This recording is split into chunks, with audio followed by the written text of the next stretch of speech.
with Real Madrid, I still think this is another team which has a ton of question marks. And one thing is kind of becoming clear is we haven't seen as much of Tchouameni in the starting 11 recently. Obviously, last night, Kroos, Modric, and he moved Valverde deeper. Yeah. But then he didn't play at the weekend either. I'm just wondering, has there been a drop of form? Is it a physical thing? Yeah, I think after the World Cup, he struggled a little bit. And on the other hand, Camavinga has been outstanding since the return of the league after the World Cup. And Ancelotti was talking even after the Real Valladolid, or before the Real Valladolid game and before the Clásico, on how amazing Camavinga has been. And Camavinga started now 21 of the last 23 Real Madrid games, whether left back or as a holding midfielder, and has been incredible. And his good performances with France against Ireland too, I think, kind of boosted his confidence, the momentum, everything like that. And now I think Tchouameni has gone from maybe being your number 2 choice in midfield to being clearly after Modric, Kroos, Camavinga, Valverde, and now only Tchouameni. And so that's a bit worrying, I think, for him. When we imagine, obviously people have talked about this endlessly, like how Real Madrid, they need to pick up pieces in the summer, and they've got a lot of people who are going to leave the club, but they have that midfield of the future.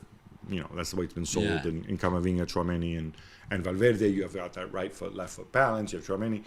But do we need to revise a little bit what that might look like? In the sense, what I'm driving at is those three, none of them, if I were to ask you who's the most creative of the three, it's probably Tchouameni, right? Yeah. But Kroos and Modric are both far more creative than both of them.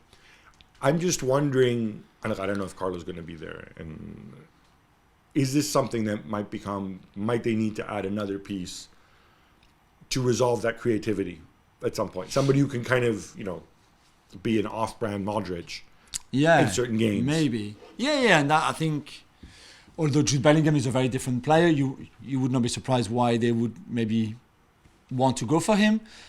And you can keep Kroos. I think Modric is the one really where you want to keep Kroos and Modric for a year, but I'm saying is I'm talking longer term. The nice thing is that midfield could be your midfield for 10 years, right? Yeah. If we're projecting 2-3 years down the line, is there enough all-roundedness? Is there enough balance there, or might we end up seeing more of Camavinga at left back? Yeah, I think that's the thing. But I think Camavinga can become a really good passer to maybe to the quality of Toni Kroos, and I think you can make Tchouameni or Valverde a really good box-to-box driving forward with the ball and gaining ground with the ball like you would need, I think, in a team like that. But don't forget as well that I think the midfielder that you will need or look for will also depend a lot on who's your number 9 once Karim goes. Because if you have a number 9, let's say, like a Harry Kane type who drops deeper, then maybe you need less of that creative player in midfield that we're talking about now.